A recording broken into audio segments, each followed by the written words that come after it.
Ay mga boss, kamusta po kayo? Welcome to Loki Game Farm.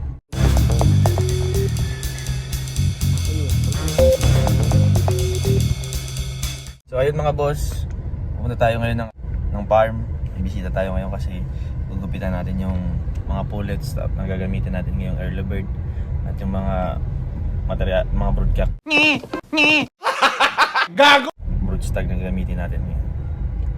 So may nag-message sa akin mga boss about sa kung paano ako mag-priming. Ako mga boss, basic lang naman ako mag-priming mga boss.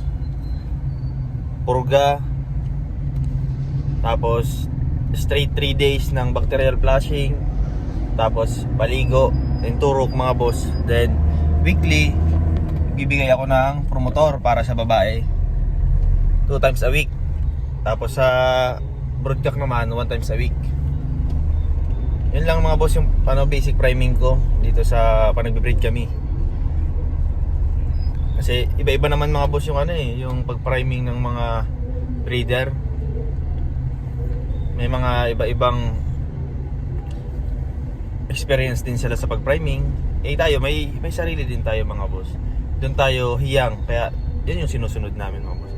Pala mga boss, hindi po kami dito nagtuturo. Kinikwento ko lang dito mga boss yung ginagawa ko pa nagbe-breed ako, ang experience namin.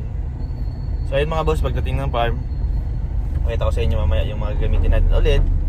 Tapos yung magugupitan natin ng balahibo sa pet para yung pangitlog nila o pag sinasampan sila walang sabit.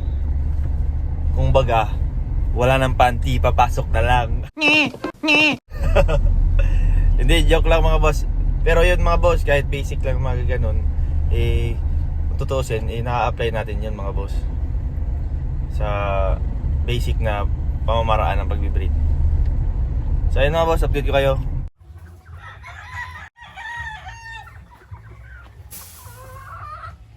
Bali ito mga boss yung yung pinapriming natin.